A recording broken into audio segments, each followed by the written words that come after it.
ఈ రోజే తొలి ఏకాదశి ఎంతో పవిత్రమైన విశేషమైన రోజు.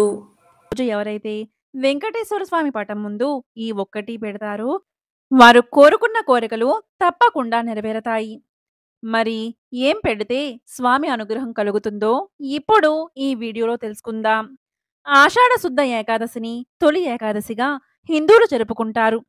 ఈ రోజునే శ్రీ మహావిష్ణువు యోగ నిద్రలోకి జారుకుంటారు. స్వామి నిద్రించే రోజు కాబట్టి దీనిని శయన ఏకాదశి అని కూడా పిలుస్తారు. ఈ రోజు ఎవరైతే శ్రీ మహావిష్ణువును, వెంకటేశ్వర స్వామిని, లక్ష్మీదేవిని పూజిస్తారో అలాంటి వారి కోరికలు త్వరగా నెరవేరతాయి. ఈ రోజు పూజలో ముఖ్యంగా మనం పెట్టవలసింది తులసి ఆకులు. ఈ రోజు ఉదయాన్నే బ్రాహ్మీ ముహూర్తంలో నిద్రలేచి స్నానాదులు ముగించుకుని పూజాగదిని శుభ్రం చేసుకోవాలి. వెంకటేశ్వర స్వామిని పూజించే సమయంలో లేదా విష్ణుమూర్తిని పూజించే సమయంలో తులసి దళాలను స్వామివారి పటం ముందు పెట్టి పువ్వులతో స్వామిని అలంకరించాలి. ఎందుకు అంటే స్వామి అలంకార ప్రియుడు, శివుడు అభిషేక ప్రియుడు, విష్ణువు అలంకార ప్రియుడు. ఈ విధంగా స్వామిని అలంకరించి తులసిని స్వామికి సమర్పించి ధూపదీప నైవేద్యాలతో పూజించి మీ మనసులో కోరిక చెప్పుకుంటే ఆ స్వామి తప్పక నెరవేరుస్తాడు. అంతటి శక్తి ఈ తొలి ఏకాదశికి ఉంది. తొలి ఏకాదశి ఎంతో విశిష్టమైనది. ముఖ్యంగా ఈరోజు స్త్రీలు తమ పసుపు కుంకుమలు పదిలంగా ఉండడానికి తులసిని స్వామికి సమర్పిస్తారు. తులసి తీర్థము లేదా తులసి రసం భారతీయ సాంప్రదాయంలో ప్రముఖ స్థానాన్ని కలిగి ఉంది. హిందూ సాంప్రదాయంలో తులసి చెట్టును పవిత్రమైన మొక్కగా హిందువులు పూజిస్తారు. కానీ తులసి మహిమ గురించి చాలా మందికి తెలియదనే చెప్పాలి. తులసి మొక్క మహిమ గురించి విన్నా, చదివినా, చెప్పినా, వినిపించినా సకల శుభాలు కలుగుతాయి. పాపాలన్నీ తొలగి కోటి జన్మల పుణ్యం వస్తుంది. తులసి అనే పదాన్ని రెండు విధాలుగా విభజిస్తారు. తు అంటే మృత్యువు, లతసి అంటే ధిక్కారం చేసేది అని అర్థం. మొత్తంగా తులసి అంటే మృత్యువును ధిక్కారం చేసేది అని అర్థం వస్తుంది. తులసి మొక్క మహిమ గురించి స్కాంద పురాణం, పద్మ పురాణం, వాయు పురాణం, బ్రహ్మ వైవత్తర పురాణం, గరుడ పురాణం మరియు వేదాల్లో కూడా వివరించడం జరిగింది. తులసి మొక్క మొదట్లో సమస్త తీర్థాలు, మధ్య భాగంలో సమస్త దేవతలు, కొనలయందు సమస్త వేదాలు ఉంటాయి. తులసి మొక్కను దర్శించి ఒక్క నమస్కారం చేస్తే చాలు బ్రహ్మహత్య మొదలైన ఘోర పాపాలు సైతం నశించి కోటి గోవులను దానం చేసిన ఫలితం కలుగుతుంది. తులసి జననం గురించి తెలిపే ఈ పురాణ కథను వింటే చాలు మీ ఇంట్లో అన్ని శుభాలే కలుగుతాయి, సకల పాపాలు తొలగిపోతాయి. ఆ కథ ఏంటి అంటే తులసి పూర్వజన్మలో మధురా నగరిలో ఒక గోపకన్య, శ్రీకృష్ణుని అనురాగ పాత్రురాలు. వీరి ప్రళయ కలాపాలకు ఓర్వలేని రాధాదేవి ఆమెను నీవు భూలోకంలో పుట్టెదువుగాక అని శపించింది. దానికి గోపకన్య ఎంతో భయపడి గోపాలుణ్ణి శరణు వేడింది. అప్పుడు గోపాలుడు ఆమెను కరుణించి నీవు భూలోకంలో పుట్టిన తర్వాత కొంతకాలం పాటు నువ్వు నా గురించి తపస్సు చేస్తే నీవు నాలో ఐక్యమైపోతావు అని ఆమెకు అభయమిచ్చి ఆమె భయాన్ని పోగొడతాడు. ఆమె ఆ శాపం కారణంగా భూలోకంలో కార్తీక పౌర్ణమి శుక్రవారం రోజు మాధవి ధర్మధ్వజ రాజ దంపతులకు కుమార్తెగా జన్మించింది. దేనితోనూ పోల్చలేని అందం ఆమె సొంతం. ఆమె అందచందాలను చూసి తల్లిదండ్రులు ఎంతో సంతోషించి ఆమెకు తులసి అని నామకరణం చేశారు. ఆమె అల్లారు ముద్దుగా పెరిగి యుక్త వయస్కురాలయ్యింది.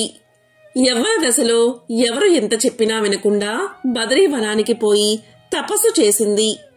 ఆ తపస్సు ఫలితంగా బ్రహ్మ ప్రత్యక్షమై ఏం వరం కావాలో కోరుకోమన్నాడు. దానికి తులసి శ్రీ మహావిష్ణువు నాకు భర్తగా కలిగేటట్లు అనుగ్రహించమని వేడుకుంది.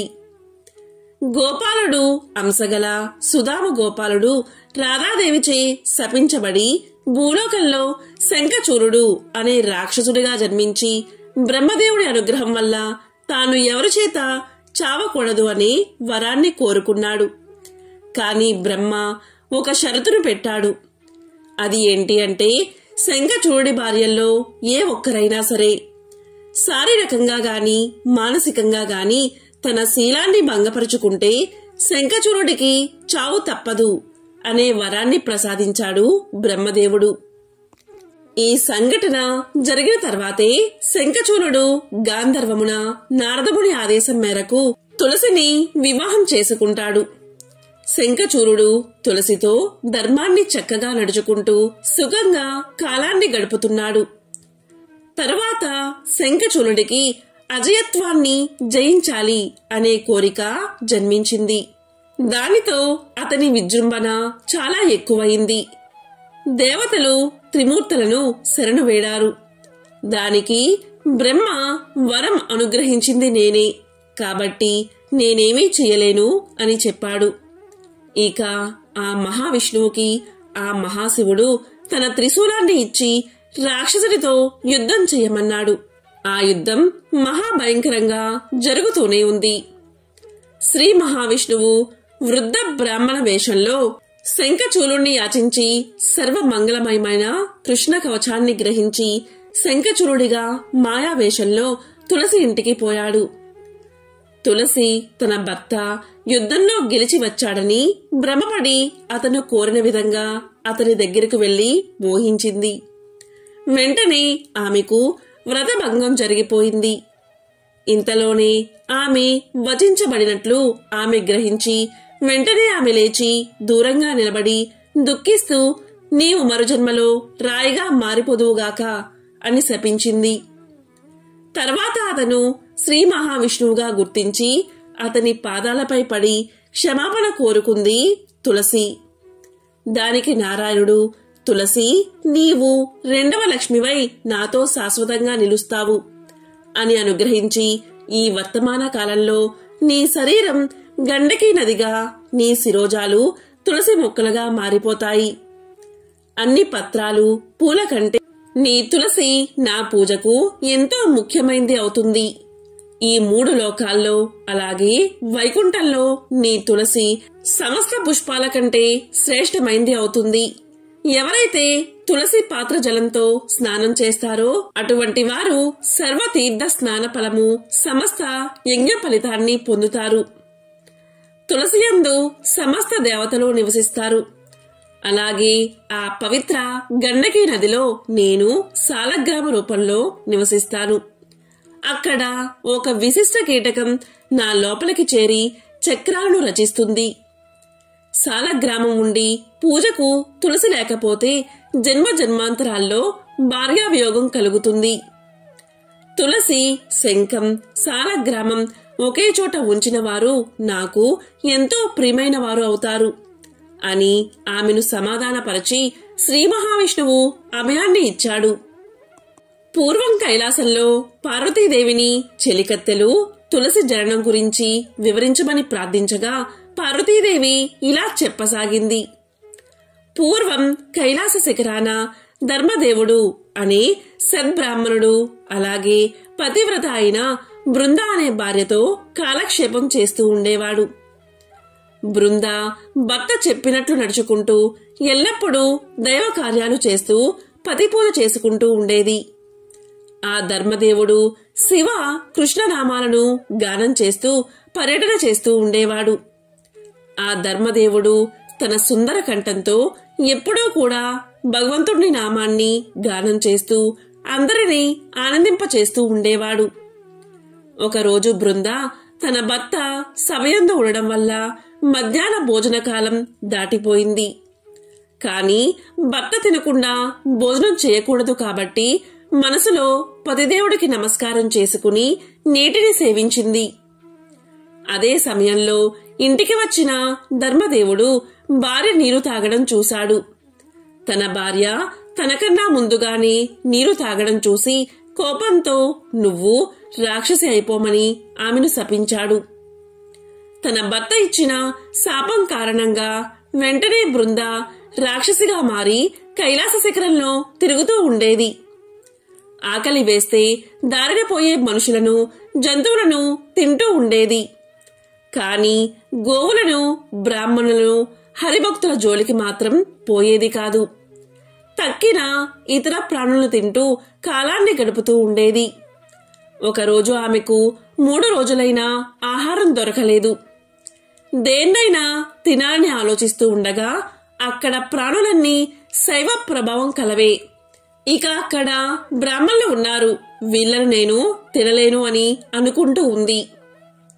ఇక అక్కడ ఉన్న బ్రాహ్మణులు కృష్ణనామాన్ని గానం చేస్తూ ఉన్నారు. ఇక రాక్షసి రూపంలో ఉన్న బృంద అక్కడ ఆ నామాలను వింటూ గడిపింది. ఇలా ఉంటూ ఆకలి భరించలేక ఆ కైలాస శిఖరంలోనే చనిపోయింది అని చెలికత్తెలతో పార్వతీదేవి చెప్తూ ఉంది. చెలికత్తెలతో పార్వతీదేవి ఇంకా ఇలా చెప్పసాగింది. ఈ విధంగా బృంద రాక్షసి రూపంలో చనిపోయి 1 సంవత్సర కాలమయ్యింది. ఒకరోజు మహాశివుడు, నేను వనశోభ చూస్తూ కైలాస శిఖరానికి చేరుకున్నాము. మాకు అక్కడ మరణించిన బృంద యొక్క రాక్షస శరీరం కనిపించింది. ఆ శరీరాన్ని చూసి మేము ఎంతో ఆశ్చర్యపోయాము. ఆ శరీరం అత్యంత శోభాయమానంగా వెలగడం చూశాము. అప్పుడు మహేశ్వరుడు నాతో, చూసావా, విష్ణు భక్తుడైన బ్రాహ్మణుడి భార్య పరమ వైష్ణవి అయిన బృంద దైవవశమున రాక్షసై ఇక్కడ దేహాన్ని త్యాగం చేసింది. ఈ శరీరం ఏ విధంగా ప్రకాశిస్తుందో చూసావా, దేహం వదిలి సంవత్సరమైనా కూడా చెడిపోకుండా శోభాయమానంగా వెలుగుతూ ఉంది. చూడు, ఆ శోభకు కారణం ఈ బృంద చివరి క్షణాలలో ఆకలితో కృష్ణనామం జపిస్తున్న గానాన్ని విన్నది. ఆ విధంగా బృంద కోటి ఈశ్వరుల కాంతుల వలె వెలుగుతూ ఉంది. ఈ బృంద ధర్మదేవుని భార్య, దైవవశమున రాక్షసి అయ్యింది. ఈమె బ్రహ్మహత్య చేయలేదు. ఇలాంటి ఉత్తమురాలి భక్తి వృధా కాకూడదు. ఈ బృంద భూలోకంలో వృక్ష రూపం ధరించి శ్రీ మహావిష్ణువుకు ప్రీతిని కలగజేస్తుంది. కాబట్టి ఓ గణములారా, మీరందరూ ఈ శరీరాన్ని తీసుకుపోయి భూమియందు నాటిరండి. ఈ బృంద యొక్క పత్రం వల్ల స్వయంగా శ్రీహరి పూజితుడు అవుతాడు. తులసి పత్రి ఒక్కొక్క ఆకులోనూ 12 మంత్రముంది. ఉమా మహేశ్వరులకు బృంద అధిష్టాన దేవత.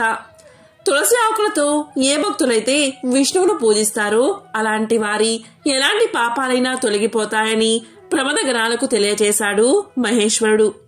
ఇక అదే సమయంలో ధర్మదేవుడు బృందావియోగం వల్ల దుఃఖిస్తూ క్షీణించి అక్కడికి వచ్చాడు. బృందా అంటూ విలపిస్తూ అక్కడికి వచ్చాడు. ఓ ప్రియా, నీవెక్కడా? నేను మహాపాపిని, నిర్దోషివైన నిన్ను రాక్షసి కమ్మని శపించాను. నేను ఉత్తమ మానవుణ్ణి కాదు అని తన్ని తానే నిందించుకుంటూ అక్కడికి వచ్చాడు. అక్కడ పరమేశ్వరుణ్ణి చూసి సాష్టాంగ నమస్కారం చేశాడు. అక్కడ జరిగిందంతా మహేశ్వరుడు ధర్మదేవుడికి తెలియచేశాడు. అప్పుడు ధర్మదేవుడు మహేశ్వరుడితో, దేవా, బృంద తులసి చెట్టుగా అయినప్పుడు నాకు ప్రియమైన ఆ వృక్షానికి మూలంగా నేను అవుతాను అని పలుకుతాడు. ఈ విధంగా ధర్మదేవుడు తులసికి మూలమయ్యాడు. ఆ తర్వాత శివుడి ఆజ్ఞ ప్రకారం ప్రమదగణాలు భూమండలం వచ్చి బృంద దేహాన్ని యమునా నదియందు నాటారు. అనంతరం శ్రీ మహావిష్ణువుకు ప్రీతికరమైన కార్తీక మాసంలో అమావాస్య ప్రాతకాలంలో తులసి విష్ణువుకు శివునికి ప్రీతిగా ఆవిర్భవించింది. తులసి ఆవిర్భవించిన వెంటనే శివుడితో కలిసి నారాయణుడు భూలోకం వచ్చి తులసిని చూశాడని పార్వతీదేవి చెలికత్తెలకు తెలియచేసింది. ఒకసారి శంకరుడు నారద మహర్షితో ఇలా అన్నాడు, నారద, తులసి మహత్యాన్ని వినుము. అది విన్న మానవుడు సర్వ పాపాల నుండి విముక్తుడు అవుతాడు. తులసి దర్శనం, స్మర్శ వల్ల తులసి మానవుల పాపాలను సర్వదా నశింపచేస్తుంది. ప్రాతకాలంలో లేచి చక్కగా స్నానం చేసి తులసిని చూస్తే నిశ్చయంగా సకల తీర్థాలను దర్శించిన ఫలితం కలుగుతుంది. శ్రీ మహావిష్ణువును ప్రత్యక్షంగా దర్శనం చేసుకుంటే ఎంత పుణ్యం కలుగుతుందో తులసి చెట్టు దర్శనం అంతటి ఫలితాన్ని ఇస్తుంది. తులసి చెట్టు దర్శనం వల్ల జన్మాంతరాల్లో చేసిన పాపాలు నశించిపోతాయి.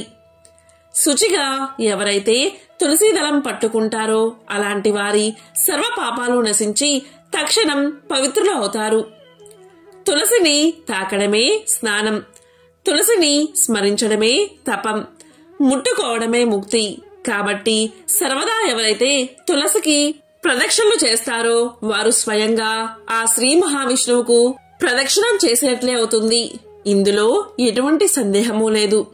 నారద, ఏ వ్యక్తి తులసి మొదట్లో ఉన్న మట్టితో తలకు, కంఠం ప్రదేశంలో, చెవిలో, హృదయం దగ్గర, గుండె ప్రదేశంలో, పార్శ్వము, నాభియందు తిలకంగా ధరిస్తారో అతను పుణ్యాత్ముడు అవుతాడు.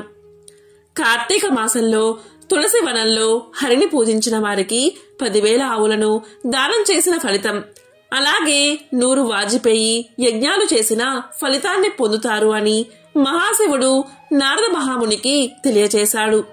స్కాంద పురాణంలో వైశాఖ ఖండంలో తులసి మహత్యాన్ని తెలిపే ఒక కథ ఉంది. ఈ కథను విన్నంతనే సకల పాపాలు తొలగి 1,000,000 జన్మల పుణ్యం కలుగుతుంది. ఆ కథ ఏంటో కూడా ఇప్పుడు తెలుసుకుందాం. ఒకప్పుడు కాశ్మీర దేశంలో హరిమేధుడు, సుమేధుడు అనే 2 బ్రాహ్మణ శ్రేష్ఠులు ఉండేవారు. వారు ఒకసారి తీర్థయాత్రలు చేస్తూ మహా అరణ్యం గుండా ప్రయాణిస్తూ ఉన్నారు. వారికి ఒక చోట తులసి తోట కనిపించింది. దాన్ని చూసిన స్నేహితుడు భక్తితో దానికి సాష్టాంగ నమస్కారం చేసి దాన్ని చుట్టూ ప్రదక్షిణలు చేయడం మొదలుపెట్టాడు. దీన్ని గమనించిన హరిమేధుడు, ఎందరో దేవతలు, ఎన్నో తీర్థయాత్రలు ఉండగా దీనికి ఎందుకు అంత భక్తితో ప్రణామం చేస్తున్నావు అని అడిగాడు. అప్పుడు సుమేధుడు ఇలా సమాధానం చెప్పాడు. ప్రాచీన కాలంలో దేవదానవులు క్షీరసాగర మదనం చేశారు. అప్పుడు లక్ష్మీదేవి, కల్పవృక్షం, ఐరావతం, చంద్రుడు, ధన్వంతరి ఉద్భవించిన తర్వాత జనన మరణాలు లేకుండా చేసే అమృత కలశం ఆవిర్భవించింది. అప్పుడు దాన్ని తీసుకుని ఎంతో సంతోషించాడు శ్రీ మహావిష్ణువు. అప్పుడు ఆ మహావిష్ణువు యొక్క కనుల నుండి ఆనంద బాష్పాలు కొన్ని అమృతంపై పడ్డాయి. వెంటనే వాటి నుండి తులసి మొలిచింది. ఇక బ్రహ్మాది దేవతలు లక్ష్మిని, తులసిని శ్రీహరి సేవకు సమర్పించారు. దానికి మహావిష్ణువు ఎంతో సంతోషించాడు. అప్పట్నుండి తులసి విష్ణుమూర్తికి మిక్కిలి ప్రీతి పాత్రురాలు అయ్యింది. అప్పట్నుండి తులసి హరిప్రియ అయ్యింది. అందుకే నేను ఆమె పాదాలకు ప్రణామం చేశాను అని తెలియచేశాడు సుమేధుడు. వెంటనే వారిద్దరూ కూర్చుని సంభాషించుకుంటున్న ఆ వట వృక్షం నుండి పెలపెలమనే శబ్దంతో తేజవంతులైన 2 పురుషులు ప్రత్యక్షమయ్యారు. ఆ ఇద్దరినీ చూసి బ్రాహ్మణులిద్దరూ ఎంతో భయపడి గజగజ వణుకుతూ ఎవరు మీరు అని అడిగారు. అందుకు వారు నమస్కారం చేసి, స్వామి, మీరు మాకు ప్రాణదాతలు. నా పేరు ఆప్తుకుడు. నేను దేవలోకవాసిని. నేను లోమస మహామునికి చేసిన అపచారానికి ఈ మర్రి చెట్టు మీద రాక్షసుడినై పడి ఉన్నాను. మీరు ఇంతవరకు విష్ణువు గురించి చెప్పింది నేను విన్నంతనే నాకు శాప విమోచనమయ్యింది. ఇదంతా మీ అనుగ్రహం వల్లే అని విన్నవించుకున్నాడు మొదటివాడు. ఇక రెండోవాడు కూడా తన కథ గురించి వివరిస్తూ, నేను శివుడి ఆజ్ఞను ఉల్లంఘించడం వల్లే బ్రహ్మ రాక్షసుడినై ఈ మర్రి చెట్టును ఆశ్రయించాను. ఈ రోజు మీ వల్ల నారాయణ మహత్యాన్ని తెలుసుకున్నాను. ఆ మహిమను విన్న తర్వాత నాకు శాప విమోచనం అయిందని ఇద్దరూ కూడా వివరించారు. ఆదర్శ బ్రాహ్మణులైన మీ ఇద్దరికి తీర్థ స్నాన ఫలితం ఇక్కడ అయింది అని వాళ్ళు తెలియజేశారు. తేజవంతులైన వారిద్దరూ బ్రాహ్మణులకు నమస్కారం చేసి బ్రహ్మలోకానికి వెళ్లిపోయారు. బ్రాహ్మణులు ముక్తిని ప్రసాదించిన విష్ణుప్రియ తులసి నామాన్ని స్మరిస్తూ ముందుకు సాగారు. కాబట్టి తులసి మొక్కలను నాటడం, పెంచడం వల్ల ఎంతటి కష్టాలైనా తొలగిపోతాయి. భగవంతుణ్ణి తులసితో పూజించే ఫలితం బంగారు పుష్పాలతో పూజించినా అంతటి ఫలితం కలగదు. బ్రహ్మ, ఇంద్రాది దేవతలు కూడా తులసితో విష్ణువును పూజిస్తారని పురాణాలు తెలియజేస్తున్నాయి. తులసి భూలోకపు కల్పవృక్షం. అర్చనచే సకల కోరికలను తీరుస్తుంది. తులసి దర్శనం చేతే అన్ని పాపాలు నశిస్తాయి. తులసి మొక్క మహిమ అపారం. బిల్వము అంటే మారేడుదలం శివుడికి ఎలా ప్రీతికరమో అలాగే విష్ణువుకు తులసి ప్రీతికరమైనది. తులసి పత్రంలో అగ్రభాగమున బ్రహ్మ, నడుమ కేశవుడు, కాండమున శివుడు, శాఖలలో అష్టదిక్పాలకులు ఉంటారు. లక్ష్మి, గాయత్రి, సరస్వతి, సచీదేవుల నివాస స్థానమే తులసి పత్రము. తులసి సత్వగుణము యొక్క స్వరూపము. తులసి జన్మ వృత్తాంతం మహిమ గురించి దేవీ భాగవతంలోను, పద్మ పురాణం స్కాందములోను, అగస్త్య సంహితలోను, బ్రహ్మ వ్యవర్థములోను, గణేశ ఖండములోను, హరిభక్త విలాస ధృత విష్ణు మాయామలములోను, ప్రహ్లాద సంహితలోను, విష్ణు ధర్మోత్తరములోను, గర్గ సంహితలోను, శ్రీ మహాభాగవతంలోను వివరించబడి ఉంది. తులసి స్వయంగా శ్రీ మహాలక్ష్మి స్వరూపం. అందుకే శ్రీ మహావిష్ణువుకు అత్యంత ప్రీతికరమైనది. తులాభారంలో సత్యభామ సమర్పించిన సకల సంపదలకు లొంగక రుక్మిణి సమర్పించిన ఒక్క తులసి దళానికి బద్ధుడయ్యాడు శ్రీకృష్ణుడు. తులసిని ఎన్నో విధాలుగా స్తుతించారు మన సనాతన ధర్మంలో. తులసి లేని ఇల్లు కళావిహీనమని చెప్పారు. తులసి కోటను, చెట్టును నిత్యము భక్తి శ్రద్ధలతో పూజించాలి. నీళ్లు పొయ్యాలి, ప్రదక్షిణాలు చేయాలి, నమస్కారం చేయాలి. దీనివల్ల అశుభాలన్నీ తొలగి శుభాలు కలుగుతాయి. సర్వ పాప ప్రక్షాళన జరుగుతుంది. మనోభీష్టాలు నెరవేరతాయి. తులసి వనమున్న గృహము పుణ్యతీర్థంతో సమానమని అనేక పురాణాలు, శాస్త్రాలు చెబుతున్నాయి. తులసి పూజ స్త్రీలకు అత్యంత శుభప్రదం. ఉదయం సాయంత్రం తులసికోట వద్ద దీపారాధన చేయడం అత్యంత శుభకరం. తులసి చెట్టు ఆవరణలో ఉంటే ఎటువంటి దుష్ట శక్తులు పనిచేయవు. ఒక చెంబుతో నీళ్లు, పసుపు, కుంకుమలు తీసుకుని తులసి చెట్టు వద్ద నిల్చుని ఈ విధంగా ప్రార్థించి పూజించాలి. నమస్తేతు తులసి కళ్యాణి, నమో విష్ణుప్రియే శుభే, నమో మోక్షప్రదే దేవి, నమస్తే మంగళప్రదే, బృందావని, విశ్వపూజిత విశ్వపావని, పుష్పసార నందినీచ తులసి కృష్ణ జీవని, ఏతన్నమాష్టకం చైవ స్తోత్రం నామార్థ సంయుతం య పఠేత్తం చ సంపూజ్య సోస్వమేధ ఫలం లభేత్ అని తులసిని ప్రార్థించి అచ్యుతానంద, గోవింద అనే మంత్రాన్ని పఠిస్తూ పూజించాలి. తరువాత ఈ కింది శ్లోకాన్ని ప్రార్థనాపూర్వకంగా పఠించాలి. యన్మూలే సర్వతీర్థాని, యన్మధ్యే సర్వదేవతా, యదగ్రే సర్వవేదాచ్చ తులసీం త్వాం నమామ్యహం అని చెంబులోని నీళ్లను తులసి చెట్టు మొదట్లో పోసి నమస్కారం చెయ్యాలి. తులసి శ్రీసఖి శుభే పాపహారిణి, పుణ్యదే నమస్తే నారదృతే నారాయణ మనఃప్రియే అని తులసి కోట లేదా చెట్టు చుట్టూ ప్రదక్షిణం చెయ్యాలి. దీనివల్ల కర్మదోషాలన్నీ తొలగిపోతాయి. పూజ కోసం తులసి పత్రాలను ఎలా కొయ్యాలి అన్నదానికి సనాతన ధర్మం ఒక పద్ధతిని తెలియచేసింది. ఆ వివరాలు ఏంటో తెలుసుకుందాం. పూజ చేయడం కోసం తులసి దళాలను తెంపిన చేతులు ఎంతో ధన్యాలు అని స్కాంద పురాణం తెలియచేస్తుంది. తులసి చెట్టు నుండి దళాలను మంగళ, శుక్ర ఆదివారాలలో, ద్వాదశి, అమావాస్య, పూర్ణిమ తిథుల్లో, సంక్రాంతి, జనన మరణ శౌచములలో, వైద్యుతి, వృతిపాత యోగాలలో తెంపకూడదు. ఇది నిర్ణయ సింధులో విష్ణు ధర్మోత్తర పురాణంలో తెలియచేయబడినది. తులసి లేకుండా భగవంతుడి పూజ సంపూర్ణం అయినట్లు కాదు. ఇది వరాహ పురాణంలో చెప్పబడింది. కాబట్టి నిషిద్ధమైన రోజులలో, తిథులలో తులసి చెట్టు కింద స్వయంగా రాలిపడిన ఆకులతో, దళాలతో పూజ చెయ్యాలి. ఒకవేళ అలా కుదరకపోతే ముందు రోజే తులసి దళాలను తెంపి దాచుకుని మరుసటి రోజు ఉపయోగించవచ్చు. సాలగ్రామ పూజకు మాత్రం ఈ నిషేధం వర్తించదు. సాలగ్రామం ఉన్నవారు అన్ని తిథి వారాలలో తులసి దళాలను తెంపవచ్చు. ఎందుకంటే సాలగ్రామం స్వయంగా విష్ణువు స్వరూపం. శ్రీ మహావిష్ణువు మందిరంలో వచ్చి ఉన్నప్పుడు ఏ దోషాలు వర్తించవు. ఇది ఆహ్నిక సూత్రావళిలో చెప్పబడింది. స్నానము చేయకుండా మరియు పాదరక్షలు ధరించి తులసి చెట్టును తాకరాదు. అలాగే దళాలను కొయ్యకూడదు. ఇది పద్మ పురాణంలో చెప్పబడింది. తులసి సర్వరోగ నివారిణి. హిందూ సాంప్రదాయం ప్రకారం మనిషి చనిపోయే ముందు నోటిలో తులసి తీర్థం పోస్తారు. తులసి 24 గంటలు ప్రాణవాయువును వదులుతూ ఉంటుంది. స్వర్గం లేదా వైకుంఠం చేరేందుకు తులసి వారధిగా ఉంటుందని చాలా మంది నమ్మకం. తులసి కోట ఇంట్లో ఉంటే వాస్తు దోషాలు తొలగిపోతాయి. తులసి ఇంట్లో ఉంటే రోగ నిరోధక శక్తి పెరుగుతుంది. తులసి ఆకుల రసం ఆయుర్వేదం, ఇంటి వైద్యం చిట్కాలలో విస్తృతంగా వాడుతారు.